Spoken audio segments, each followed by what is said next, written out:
I know this is the first panel before the con is just beginning, so Dealers In is opening now. So thank you all for not wanting to brave the line. This is the first time in many years I've skipped the dealer's table. Well, I have a Dealer's table, so I had to get a friend to watch it, so that's going to be interesting. My name is Nada Dayspring. I'm a writer, of course. I've been writing in the furry fandom for seriously since 2010, but I had done stuff some years before, so I realized doing the math, I've been writing now furry fiction for 20 plus years. There were a couple years in the beginning where I didn't write anything, but my first short story sales were like, I worked for a zine, 2002, two different zines, 2002, 2003. It's the only time I ever published half a story, because then the zine never did the next issue with the rest of the story. So I have I count it as I have a half story credit, which is kind of hilarious.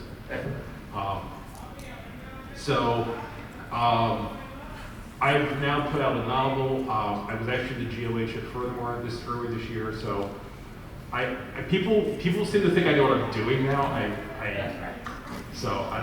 done this panel, versions of this panel before. I do a lot of stuff with, I do some erotica. I'm not going to talk directly about that here, but I've done that and non-erotica. I've also written poetry. I wrote poetry in high school, and for some reason I've been writing random poetry now lately again. Don't ask me why. It happens. These things go in cycles, so. This panel is going to be fun characters, so I'll talk for about 20, 30 minutes and I'll open to questions. And then see what you guys will have questions about. Right at the topic. So, if you want to find me, I said I get to go to the Dealer's Table at 9 Dayspring, or you can find me on Twitter at Wolf with Coffee. And you can come talk. I also do fantasy writing tomorrow at, I think, 12:30. So, all right. So fun characters are kind of, when it comes to writing, there's kind of a push and pull between fun characters. Come in. They're both really important for having a story. And outside of experimental work where maybe there's no plot or you don't actually have characters per se, which you can see in certain experimental or really literary style work, you might not actually have characters where they're so minor. But since you guys are all furries, I assume you're going to want furry characters. So characters are going to be a big part of this. Well, plot's also important. And some stories are more plot driven and some stories are more character driven. And as a writer, don't be afraid if you're doing stuff that's either. And don't be afraid of sometimes like, I normally do stuff that's very character driven, but now I'm writing something that's very plot driven. That can happen, and that's fine. You're going to evolve, and writing each story is a little different. The other thing I also say, I'm going to talk about what works for me as a writer. So if my advice doesn't work for you, this is a key point, don't worry, because there are writers I've talked to who do things that I cannot do or would not write that way. Perfect example, I know a writer who has written multiple books. This is Tepe Okun, who writes all his books with dialogue, with no action. And then he goes back and puts in the action. I would never do that. That would drive me crazy. But there are writers, he does it and it's obviously worked. He's written multiple books, so I cannot say that's a bad technique. It's a technique that will not work for me. So, even if you do that, that's cool. There are different ways people write. Like, the other example is, do you just kind of take an idea and start typing, or are you a plotter where you're going to come out with an outline and do that? That's also, it's either one is fine. And don't be afraid if sometimes you do one and sometimes you do a little bit of the other. Different projects, different things, and that's perfectly acceptable. And your techniques will vary as you keep writing.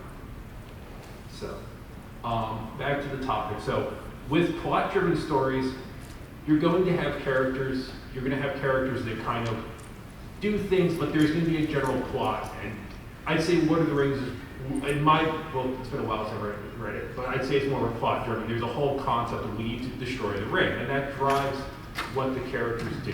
That plot element is given in the beginning of the Lord of the Rings and carries through 3 books because that's a major thing. We got to destroy the ring. And it's in a lot of traditional, more epic stuff. would go in that direction, where your characters are important, but you're going to have the plot that's going to drive the action. Something more character-driven would be like a television show where The Simpsons would be a character-driven show. And that's something, I know this may be dated a little bit, but you get the point. Sitcoms where you have characters, or whatever ones you're watching. And there's always new character-driven sitcoms, and characters do that. And they're gonna just kind of create situations. And that's also cool. And when you're writing, you might have characters that create situations where they're gonna do that. And that's kind of like, I just created some characters, I put them together, and a whole story fell out. That's perfectly acceptable, awesome if you can do it that way. So don't be afraid to come up with your characters first. Don't be afraid to come up with your plot first. And see what works for you as a writer. That's one of the key things I always think is important. Conflict is another thing. Most of your conflict in a story will probably come from your plot, but that doesn't mean characters don't create conflict for themselves. I'm trying to think of a good general example. Well, let's say a character that wants to do something that's against what all the other characters want. And that can be in many ways. This can be, let's say if it's in the Star Wars vein, this is a space opera kind of thing.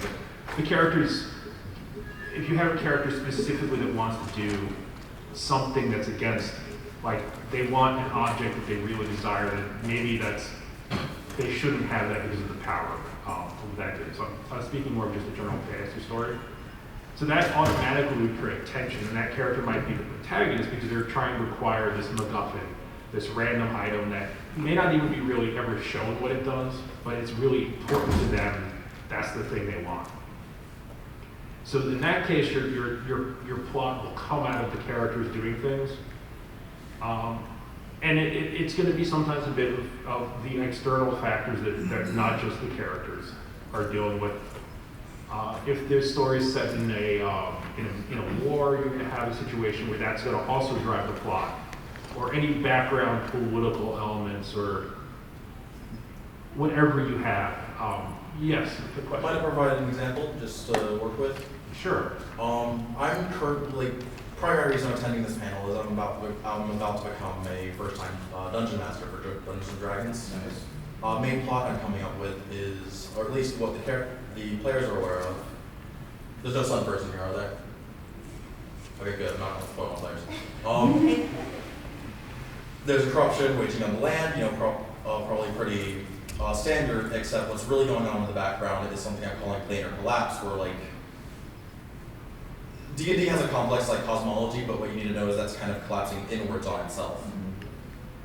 Because the god that maintains that boundary is not doing so well. Yeah. Are a lot of you interested in D&D? Just a general question here. Okay, I'm going to use D&D as an example then, because I have Create your own adventure. It's more hands-on, like you're it's almost collaborative storytelling. Right. For me. Well, D&D is, and this is a good example of how things kind of can vary. I ran a campaign. There's a campaign called Storm King's Thunder, and it has a specific plot about giants, and the giants are kind of trying to. The Storm King has disappeared, and they're trying to find that. So that's a plot element that's in the background. And if you're going to write a novel about this, that would drive what the characters kind of do because they're resolving it. And D&D, in a published adventure module, you're kind of moving towards plot-driven dependent. Now, D&D has characters. Characters do crazy. Their players, characters do crazy stuff. They're going to have. Some players want to be very sandboxy and do all sorts of crazy stuff, which is kind of moving the needle back towards character-driven. And this also varies by the group of players or the type of story or the DM set an expectation. So that's a good example of how plot and characters kind of interact, because if you play in the campaign and you have a DM that allows them to get sidetracked, that the characters have done stuff. A game I'm playing now, we have characters that have 3 of the 4 characters are kind of running away from various things in their past. And so that's for the DM has focused a lot of what the plot is coming out of, because one of them is running away from a dragon, one of them is running away from things he can't deal with, the other one is, he has, not running, but he has things in his past we're not sure he's been able to cope with. The character I'm playing is a wizard who just wants to study magic. I just want to read books, man. I got asked later, and I'm like, oh, well, I have a missing grandfather, we can deal with that later. And like, from what like I'm understanding, like the situation being, at least of General DM's role, is it's not necessarily like they create plot devices, but in like full, like trying to translate to your own like lesson here, like it's the DM's job is setting the stage and maybe having a couple of plot driving like devices, but ultimately it's a character driven story, which the character driving it would be the players. Generally, it's going to be a character-driven story. This is going to depend on your table, DM, and the game. Because, again, with running a published module, there is certain railroading because it has plot points it expects you to hit. And some players are going to be fine with that. They just want to create a cardboard cutout character with background, that cardboard cutout background, and just play D&D and attack monsters. That's a thing. But it shows you the tension you have between plot and characters. And if you've DM the game, you probably run into, well, I have this story I've written, but the characters want to do this. And that's something you kind of have a discussion, maybe at the end of the session, you're like, hey, well, we would do this or that, or this is what I have prepared. With writing, taking this back to writing, your characters, ideally they're going to want something. It's good to have a character that wants something and that's going to desire something in the story. Because that gives them motivation for what they're trying to do. They could be the hero trying to save the world or save the princess. They could be the villain trying to destroy the world, take over, get the powerful magical object that then nobody wants them to have because it's dangerous. The characters could want a cup of coffee. You can be very simplistic on what their desires are. You could build an entire story with a character who wants a cup of coffee and can't get it. That's going to be a little silly, but it can be a lot of fun. You can do a lot of crazy stuff. Like I was going to the coffee shop, and there was a car accident, or the coffee shop burned down, and suddenly I can't get that cup of coffee. I mean, this happens, and that also gives you conflict. And that conflict also doesn't have to come from even the characters. Sometimes, I mean, the traditional ways of doing this, man versus nature, man versus self, and there's more. Man versus reality. Yeah, there's like 9 of them total. When you go to more postmodern. But sometimes the conflict doesn't come from other characters or things because you may not have a direct antagonist, or the antagonist is some aspect of nature. It could be the weather. A lot of traditional, rather I think of Jack London stories, weather is kind of, to build a fire, you might have read it in school, is a perfect example. It's really man versus nature. The man freezes to death in the story because he can't light a fire. If it falls, it's in Alaska, he falls in the water, he can't get the fire going to warm himself up, he dies. And that's the harsh reality when you're in a frigid temperature and you're by yourself with your dog. And also I don't have a cell phone, because this is way back.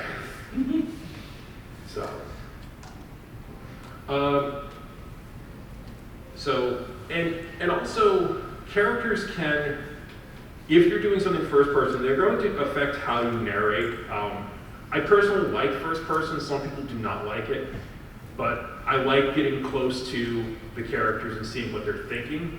But that also means, and also their dialogue will affect how they talk and the things they say. So I'm writing a vampire novella. One moment. Oh, yeah. One moment. Sorry. I'm writing a vampire novella, so I have a vampire who's like 125 years old. He's more, this is also, vampires, they're more melodramatic. Even though this character is trying to be a good person, he's got issues in his past and things he's done. And there's always a bit of this kind of melodrama and a bit of the way the character talks. And I've been playing with this since it's work in progress. How much narration do I want? Do I want him to be more long-winded, or is there's a bit of sadness in the way this character talks? Versus if you're writing someone who's 18, doing something they've never always wanted to do. They're going to be really upbeat, they're going to be, and their dialogue will be different. And if you had these two characters in the same story, you can establish characterization by dialogue on that and how they talk. And so if the chipper 18-year-old meets the 125-year-old vampire, the chipper 18-year-old's going to have different things they want and also be more like, oh, I'm really excited to be here. And the vampire might be, well, you look tasty, but I'm not doing that right now. You see what I'm saying? He could be very drawn out or that. And you can play with this. You don't always have to make your dialogue super distinct, but it helps. And this is something as you write, your voice characters will develop more voices and distinct voices on the page. So that's something also that you can do that. And this helps with characterization. Now, you had a question? Yeah. What about writing in third person limited, but having the third person limited, like the descriptions of it affected by the character whose point of view it's focused on? Is that, how similar are they? To third person's limited is you just follow a character around, or maybe follow one or two other characters. So I mean, the difference is you're not going to have the internal thoughts of the character, and there are times where that's useful and stuff like that, where you want to have the reader kind of over their shoulder, so you see what they're saying, and you might get a little bit of what they're thinking, but you don't really understand their internal thought processes. They're not going to ruminate on something or say that or respond internally. Okay. So you're showing more of how they respond instead of like, let's say the character encounters a monster in some set, whatever type of monster, and so the character shrinks back. In third person, they get the, and so let's say Jill. Jill shrank back from the monster, unsure what to do. In first, and that would be third person. In first person, Jill's like, oh no, there's a monster here, and I shrank back, and she's narrating it, Yeah. So you have that internal dialogue in first person, which is, since I do romances, it can be really fun when you're doing romance, but there are times where you don't want that, and you want to keep the reader out of the character's head because they're doing something that you don't want them to know, or they're thinking something that you're doing that. And it also depends on a bit of the type of story you have in your plot. If you have a story with a big plot that has a lot of different characters, even if the characters are driving the story, you're going to move more to a third-person narration because you're going to have maybe multiple points of view chapters, and this can be very long. I'm assuming this is a long work, and that gives you a chance to not have them. You don't have to head swap people, and that it's useful. They're both techniques depend on what you want to do, and don't feel pigeonholed to do either one. I know some writers very much prefer third person. Some writers don't like first person, but then sometimes you can do a lot of close emotional stuff with first person you can't do with third person. So try it out. If you've never tried the other one, just write a short, try to write like 200 or 300 words about a character. I mean, for example, getting that cup of coffee. It won't be maybe something you can ever do anything with, but you can see how their emotions could affect it or not affect it, if you're seeing the third person. Third person limited is pretty common. Third person omniscient is when you go to really big stuff. And that's not something I've really done myself. But I think Lord of the Rings would count as third person omniscient. Because I think, or maybe it's limited, I don't know. It depends how many point of view characters Tolkien provides. So let's see. The other thing with characters, they have agency, and you want to try to give them a chance to affect the outcome of what's going on and make decisions. And that's another key with writing.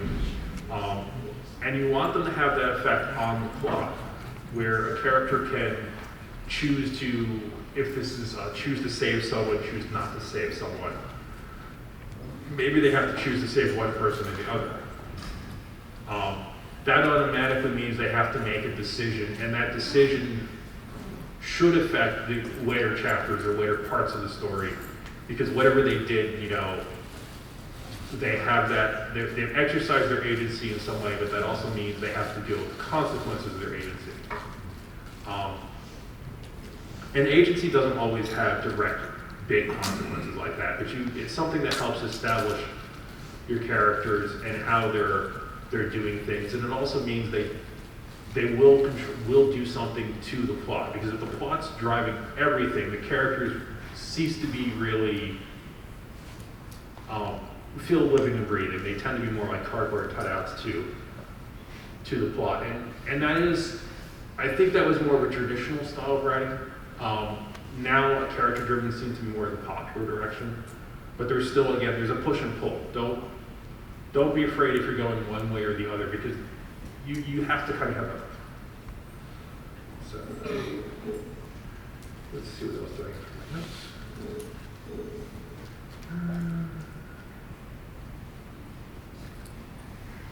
have. So one other thing with any story, and you want to be careful about this, is breaking the reader's suspension of disbelief.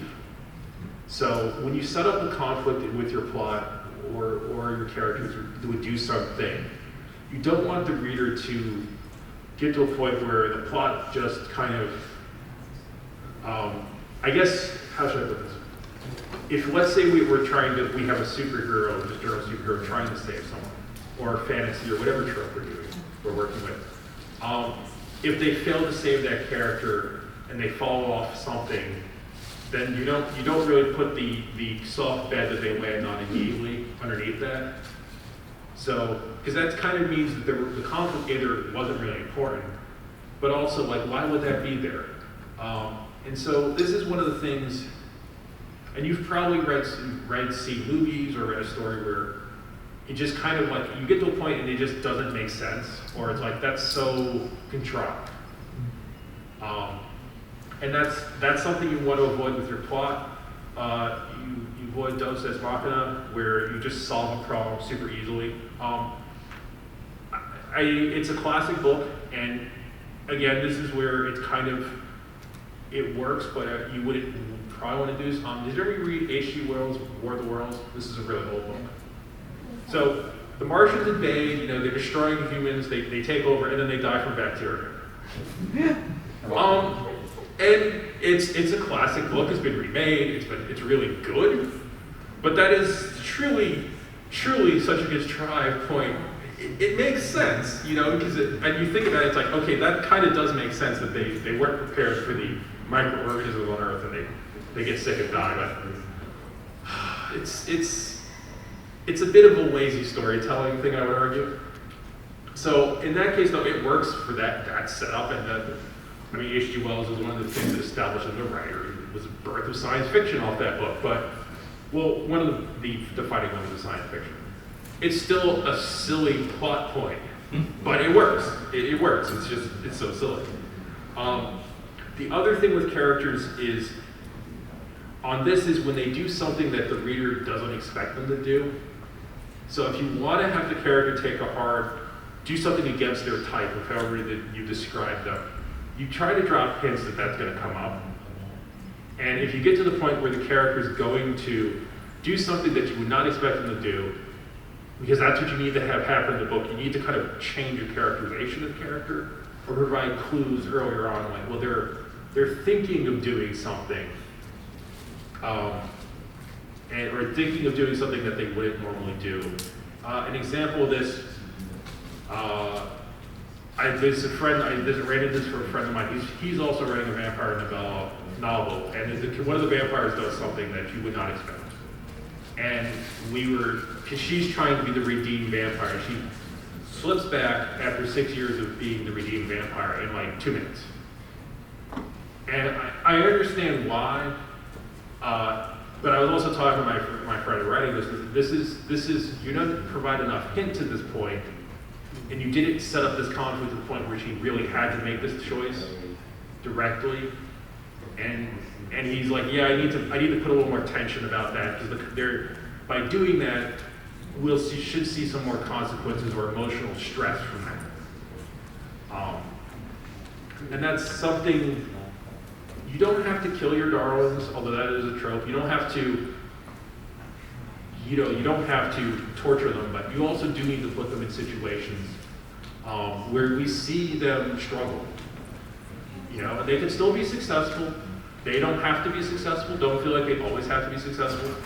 But you want to see that struggle, and that's what gives you good storytelling. It gives people something that they want to read, because the reader wants to know what's going to happen.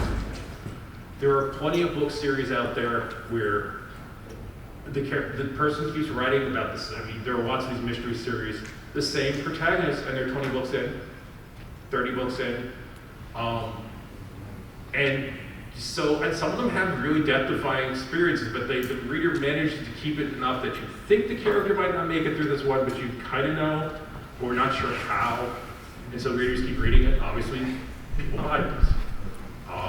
There are lots of long mystery series of all sorts, and other series too. That used to be the great cliffhanger of early TV serials. Let's put them in mortal danger, and then next week, don't get them out of it, and then put them back again. Right, and the George R.R. Martin thing is they don't come back. So, or some of them don't come back. So you have the option to, depending on your type of story, to write characters off. I think character death is something that that's an important part, that should be something that weighs on the story. Unless it's the type of story where this would be not important, or it's meant to be, well, this person died, it's not important to people. Well, that's I think a limited scope, but I think you want generally, if you have these types of serious events, they get seriously hurt, or somebody dies. Those are the types of things you want to have that be emotionally important to the other characters. You also want to be careful about tropes with that. Does anybody know what fridging is? All right. So you don't want to also just, and this is specifically deals with female characters. Kill the female characters so it motivates the male characters. You can look at women in refrigerators. There's a whole trope on that. There's Wikipedia. You want to avoid that, So there is also a point where, yes, I had this powerful woman and she just got knocked off so easily. So now that's going to drive all the male narrators. No, that's bad. You're going on a bad trip. You got to back that off. Not to say a female character won't die, but you want to not just randomly depower them to drive your plot. That's bad. So, all right. Do you have any questions? If your viewers really torture if you do, you continue a character through several series and then take them out, you're going to get hate mail. Yes, if you do take a character out, an important character out of a series, you will get hate mail, but sometimes that's going to be important enough, depending on how you frame it. Yeah. So any questions or anything? Yes. Yes, when you come up with both plot and characters, is there any techniques or recommendations for when someone hits writer's block? All right, where do I need to go next, or what is the pin that I need to put here? I think the answer to that is going to be very specific to how you think. I'm known to sit there and read Wikipedia because I got bored. Writer's block is something that it's what's keeping you from wanting to work. Is it because you're not interested in the story, which means maybe you need to refine it? Sometimes you also have to accept that you realize that the new idea that you haven't defined yet sounds so much better than the thing you're writing. But if you keep chasing the new idea, you're never going to actually finish anything. So it's a personal kind of challenge. Sometimes just getting up, walking away, and doing something else helps. I know there are people who, if you like running, people who writers who are into running, they go to the treadmill, and the idea comes to them. Sometimes something comes in the shower, or you're talking to a friend and this idea pops up. So that's one way. If you carry a notebook or you put notes in your phone, those are good tricks to capture those moments of inspiration. I'm known to, when I've been writing something, because I tend to work just before going to bed sometimes. And I've written something, okay, I'm done for the night, I'm gonna get in bed, and then the idea comes from me, and I start writing more of the story on my phone. I'm lying in bed like, but I've gotten some good stuff out of that because I finally processed through what I was dealing with. If you're stuck starting with writer's block, there are prompts. There are also, some people like doing sprints. I'm not a big fan, but that's another way to do that. Some people work really well with deadlines. Some people hate deadlines. So I think that's a kind of a personal thing. Try to find what's working for you, and don't be afraid to try something else. Other questions? Yes?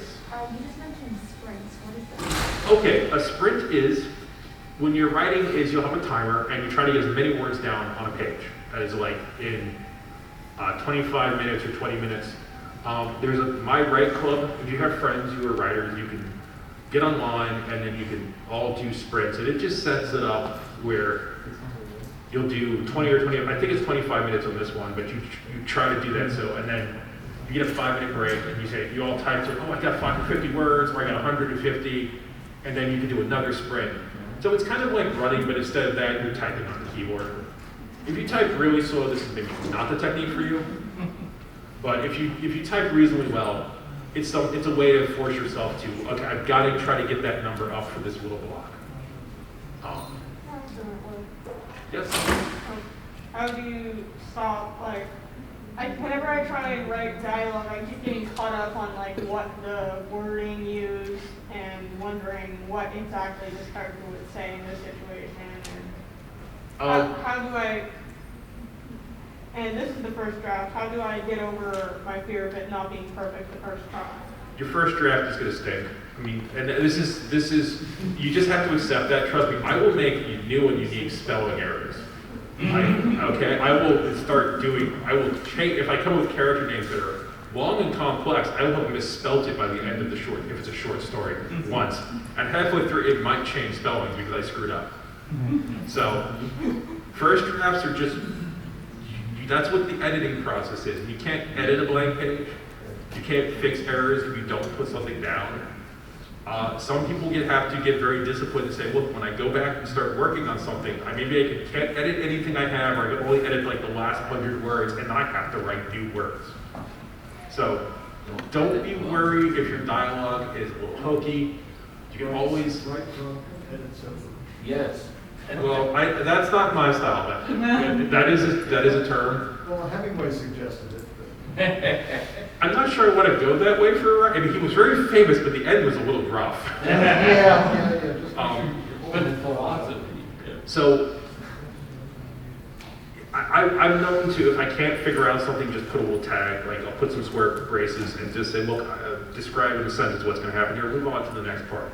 That's something I had to do more when I was starting out. Now I don't do that as often. But if you're getting a little stuck on the exact dialogue, read it out loud, it's good, but do that during editing. So, Thank you. so just get it down, because if you don't have it down, you can't improve it. And your first draft will always be bad. I mean, they get better, but there's always gonna be something in your first draft that you're gonna look at. If you look at it and go, that's dumb. I misspelled that. Perfect example for myself. I tend to put form instead of from. I do that so many times. My day job I work as a web developer, so forms are a thing, and so I'm sure I've at one point tried to type from instead of form doing my day job. So it happens. Yes. Well, it's not a question, but especially for like the editing process, you can like to help you with like spelling and grammar and stuff. You can use this program called Grammarly. It's free to use, and I used it a lot, especially when I was in college. So maybe you can use that for, especially when you're in your editing process, to help you with spelling, grammar, and all that stuff. It's very helpful. I do use Grammarly, but it's going to direct you to a certain style of writing. Yeah. And as you go, you're going to be certain things you go, well, that's what Grammarly wants to do, but that's not the direction you want to Yeah, go. but you can also edit to where that you can make your own. Oh, yeah, and you don't have to take every suggestion. Yeah. So, but if you definitely, once you get more confidence as a writer, you can start worrying with your deep words, spell checker, or, well, not spell checker, the grammar checker, or Grammarly, because you have different ways you want to hook your book. Yeah. When you're starting out, it's a great tool. Yeah. Definitely for beginners. Gentleman behind that, if you had a question. Yes, so I was wondering how you research more about writing and kind of get more into the field while also not like getting writer's doubt that you might not be good enough as you're researching these two.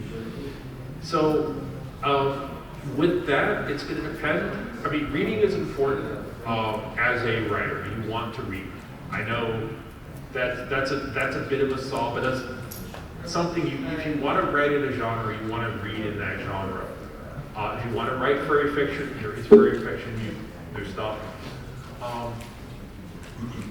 Furry, there's also a couple groups. There's the Furry Writers Group. There are plenty of Discord servers where people kind of hang out.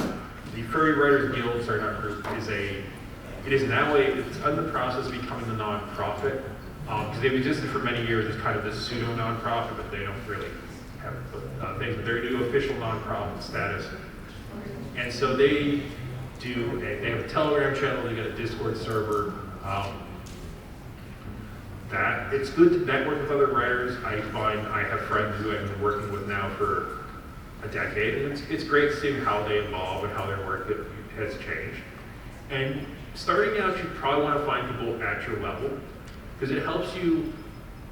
Knowing a really like successful writer is cool, but then you go, well, this person seems so intimidating. I'm like, ugh. So, as I know I've said this before, you got a lot of people in here. So, if anybody's interested, I guess try to network outside after the panel, maybe a little. If you're looking to get that, meet some people. It's just a process of doing that and just doing stuff. Short stories and anthologies have been a traditional way for furry writers to kind of improve their craft. And it's a useful technique, and you can put stuff on Still Furry, but then there are publishing houses, and they have standards. Don't be afraid, because they will help you edit. Furry publishers do not expect it to be perfect. But readers aren't as big on short stories, especially in anthologies, so you will build a chance to get your work and get some people to get some feedback on it, but you also have to realize that if you want to build an audience, you probably need to find a technique in how you want to get out, get a little more known. One thing, build an audience. I had it. It was really good. Oh, okay. You had a question? Not a question, but you were talking about groups and ways that you can network. I'd be remiss if I didn't mention the Thursday prompt for those that happen to be on Fur Affinity.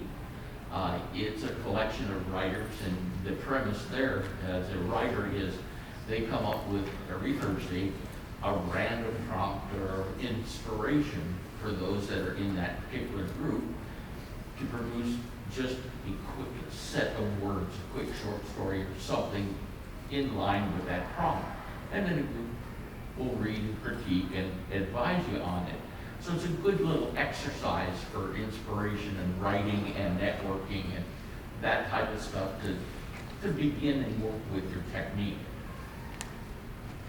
Yeah, I know you guys have been doing that for many years. I just, I kind of have my own directions, but that's definitely for, if you enjoy doing short stuff, a great technique. Well, sometime, you beat me to it, but back in 2017, I wrote something for the Thursday prompt, and the people who read it said, could you expand on this? Well, it's been 5 years now, and it's over 900 pages. Oh, wow. Wow. And it's good. Yeah. Politics, religion, sex, love, romance, family, revenge, It's impressive. People getting killed in creative ways. Yeah, it's just a great tool. You know, it's not the end all, of course, but for those where it works, it's just another tool in the tool bag. Yeah, and with writing, there are lots of different tools. You use the ones that work for you. Exactly. So, you in the front, and then a gentleman in the back. What's the best way to figure out how to stop and start a new chapter when writing? Ooh. Yeah, wow. There are multiple answers to that. There is, Next question. sometimes you go with a cliffhanger, sometimes you complete a thought or major plot sub-threaded in a chapter. There's not going to be a specific answer on that that's going to really tell you that. You're going to have different opinions, and for the type of story, it will vary. So I can't really answer that well. If you do look up as I mentioned, the Furry Writers Guild, they made Jessie Owen, she's a great writer, answer a question like that. And so in the last podcast, the one they did with her, so if you have some time, that also can give you someone else's perspective. But and that came out, I think, last month, that episode. So and my advice is just kind of when it feels right, you know. And as you work with something, you'll kind of get an idea. And this is where beta readers can kind of go, why is this chapter didn't end here, you know? And you can always move it around later. And it could be logical breaking points too, like Right. the end of a scene where you're moving from one location to another, or one character's point of view to another. Yeah, characters are Those are easy kind of chapter breaks to make. right. My first novel has 2 point of view characters, so they each get 8 chapters out of 16. So it was easy when I changed perspective, change chapters. But I had to try to bring some reason why we're changing the character point of view. That was another key element for trying to write, and that was the first time I'd written a novel. So I kind of used that crutch to get it done. Next book I'm writing, I'm doing is the one point of view character. I have to be more conscious of when I'm picking my words, and I think I might change them a little in the editing process. I combine chapters. This gentleman way back. So I'm more interested in writing fan fiction, so I was wondering if you had any recommendations for how to avoid character non-compliance from the canon they're from, so you don't have the audience feel like this is not the character I know in this world, while also like being able to hold like head canons or fan canons, especially for characters that don't have much depth in where they're from. I'm not done fan fiction, but as I mentioned, try to be consistent on what the character. I mentioned, you know, the whole having to do something against type. Try to think of the consistency of how the character would act, and try to keep it. Keep that consistency going. And I think with fan fiction, there's always a bit of difference than the main character, than it's how it appears in the canon, because you want to explore slightly different things that the show, book, novel, whatever, didn't do, or game. So don't be afraid to tweak a little bit on that, but then try to keep the consistency through your work. If you're writing a series, you know, try to bring that consistency across the stories.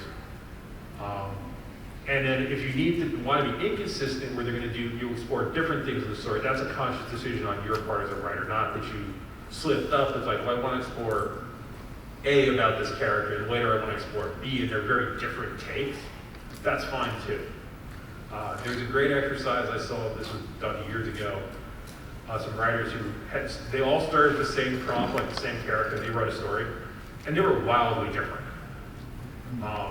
So even if you have, like, you write with a friend, you started with the same type of characters, the same concept, you're going to get different implementations, different takes on that.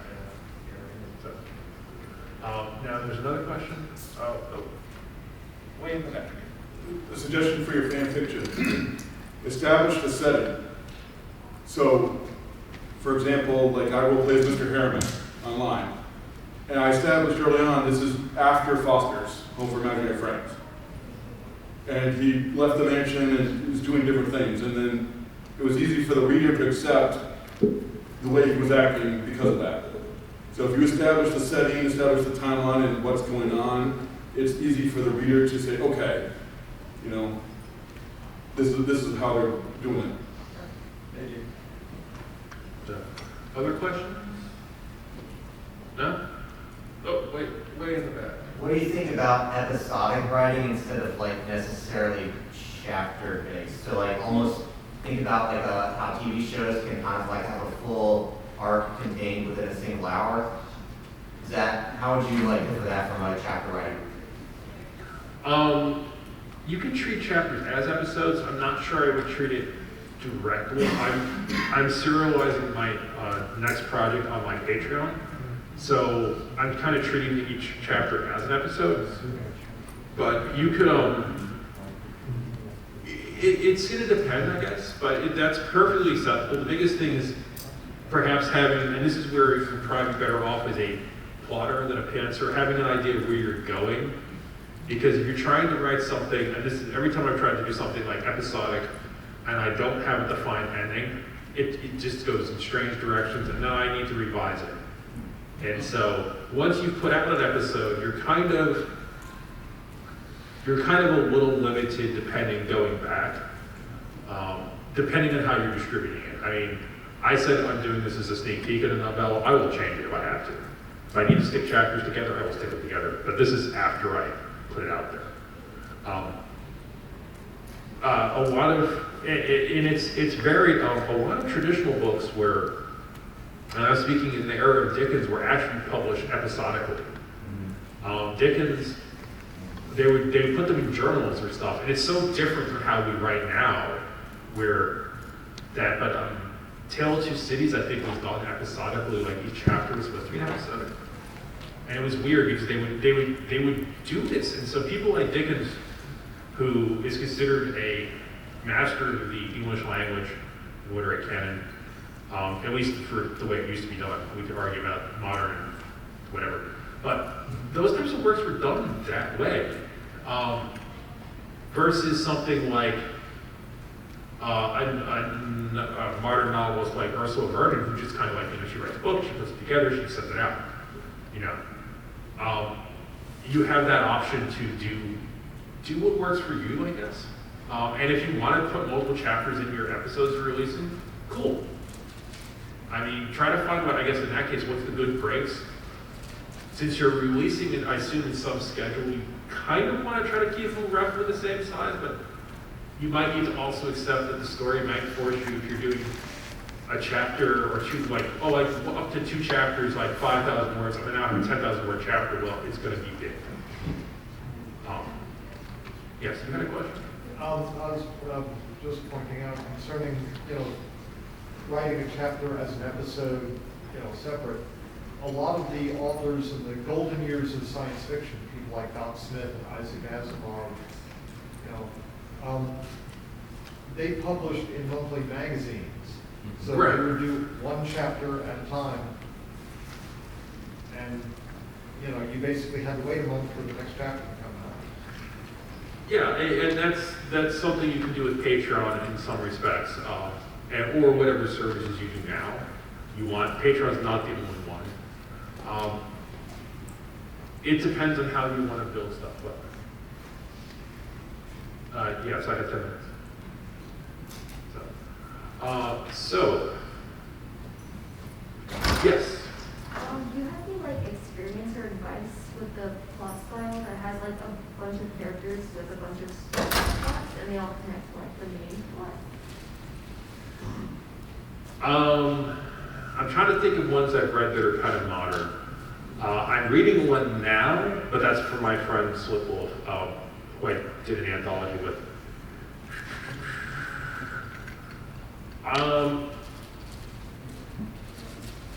I don't know if it has as many characters as you'd like. If you want to read somebody who's approached this a bit and thought of done more grand fantasy, Jessie Owen, I mentioned her earlier. She's an amazing writer.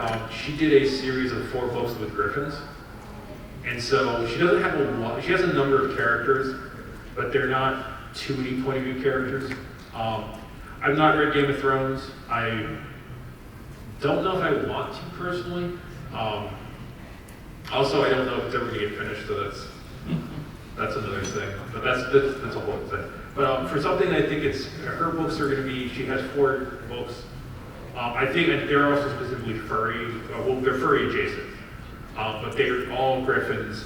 There are some wolves on this, but her writing is amazing, and I think she can kind of give you an idea of pulling together the pieces. It starts small, but it spirals out as the books go. For the most insane collection of things I've ever read that connects. There was a writer I read when I was a kid, Catherine Kerr, and she did Derby books. Her characters have past incarnations of past lives, and so you see multiple versions of this character through time. I had to stop. I got to like book 10 and it was too much. And it was still coming out. And so, but if you want to read something that's really, really long and lots of pieces and you're going to see characters come back in different versions of the character in a different their next life, that is a perfect example of that. I couldn't finish it. I mean, as I read multiple books, it's just there's so many of them. Catherine Kerr. It's an example of really, really big, but that might be a scope bigger than what you're thinking of. It's really huge. All right. Yes. Quick suggestion for you about large cast of characters. Highly recommend the Night Angel trilogy by Grant Weeks. It's a really fun read. It is fantasy, and there's a huge cast of characters you get to ride along with and see where they all came from, where they go. One of my favorite trilogies of all time. I think there was a question way in the back you had. No, I don't think they do. Oh, okay. All right. So, anything else? Yes. Yeah. Just getting back to what you were saying about about third person or first person. Mm-hmm. I write predominantly in third person. It's what I'm comfortable with. It does enable me to get into people's heads about their motivations and what they're thinking at the time. I also do stories, collaborative stories with 2 other writers who insist on first person. We've been collaborating now for about 12 years. And I don't know how it happened, but I actually can do first person now in their characters' voices, and no one notices the difference. Well, it sounds like you have strongly defined characters also. Yeah. So that's something. I got both of you, so what do you and other people? So if we have a character that we have, like, let's say we have a dragon character and we want to describe what the character looks like, how do we describe the character without going on a whole paragraph description of what they look like? Like, how would you say would be the best way to describe how a character looks? That's a great question. So, depending on what narration that's going to depend. If it's third person, you can just say, throw out a couple brief sentences, the most important aspects of the character. First person, it's a little tougher, and first person characters I find the narrator is not going to be well described, so you kind of got to slip in the descriptions. You don't want to do the mirror technique where they admire themselves in the mirror. That works, but then that is a trope and people will call you on that. So you kind of have to do that. One thing, sometimes you have to, letting the reader kind of define a character in their own head, especially with the first person characters, that leaving some ambiguity lets the reader kind of pick a few details that they'll insert. And that's something that takes time as a writer to be comfortable with. But I wrote a story dealing with homophobia. And it's about 2 characters that are supposed to be the same. And the story is called Same as Me. And they leave home. And it's a really short story. I never specified the gender of the characters. There is no gender. They can be, in my head, they're male. Another reader might find them female. Somebody might find them trans. And that's all those options are up to the reader to decide. And I left that there because I'm sure when people read it, some people are going to pick up that it's not defined, but some people just might not realize it's something. And sometimes you can play with ambiguity in writing where you let the reader kind of pick their own interpretation of things. If you want to describe something, you know, talk about the pertinent details. You don't need to give exact height. You don't need to give weight. For a dragon, what color the scales are. Big dragon, small dragon. You know, you don't have to say the dragon's 150 pounds. Unless, of course, it's some type of sci-fi setting and then you're starting out like, oh, well, we're going to weigh you as this is part of the, because we need to know how many pounds you are for the mission. Okay, then you can throw that in there. You have that option. But outside of that, you don't do those things. Yeah, thanks for waiting for that. So, yes. Yeah, so what keeps you motivated to write? I like writing. I've been doing this for a long time.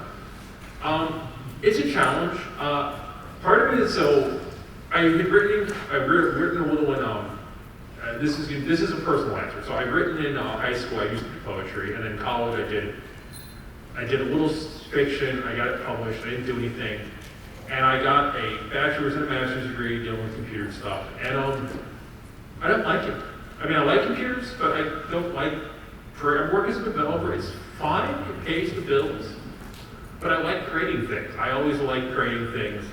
I enjoyed creating things with Legos as a kid. You know, and so writing is how I like to create. I can draw a little too. I don't do it a lot, but I like creating things, and it's a nice scope. So I keep motivated because I have stories I want to tell. I have a novella I'm writing. I have to write a sequel to my novel. I have another series, 2 ideas I'm kind of in my back of my head, I'm planning to develop. I also have 2 short stories that come soon. So it's just the process of working through things. And doing that. And it's a challenge because sometimes there is a bit of an aspect of screaming into the void because you put something out there and people don't respond. That can happen. I mean, I said I have a Patreon, I have 10 Patreons right now. I was up to 13, I'm down to 10. They don't comment, even though I know some of them personally, they never comment on the post. It's kind of weird. I'm like, but they keep paying me money, so I assume they like it. And writing, you have to also accept that writing is harder to get people involved. Unlike art, where you can just see it, like it, you kind of understand the picture. You might give it 15 seconds. You might really fire for a minute, but then you're done. You can say that, oh, I love this from the author, the artist, sorry, and move on. Writing takes time to read, digest, and stuff like that. But it's finding what you want to talk about and writing it out and enjoying it. And that's a tough thing to have a personal direction where you want to go. But as you keep with it, people will find you and people will respond. So it's a challenge. Audience building is definitely a challenge. And I've been doing this, as I said, for really 20 years, and I feel now I'm finally getting where I want to be. But it's still a challenge, and it's a thing. And there are always people who are going to come up with some idea, write something that's going to be super successful, and you're going to look at them and go, I hate you, you're too good. But then you might not see they spent 10 years working on it, or doing whatever. Yes. For example, I have a novel. It came out this year. I self-published it. It took me 11 years to write. That's a long time. It even says in the acknowledgments it took me 11 years to write this book. I wish it hadn't. I wish I had done it, got it done sooner, but I'm glad I went through it. I know I need to change how I write a bit because of that, but you keep going and you try to set goals that you can attain. Obviously, the goals don't work for you, or you do that, but you also want to explore the stuff that you find interesting. So, especially with furry, I always suggest you do what really gets you moving and going. And we're out of time. So, but thank you all for coming.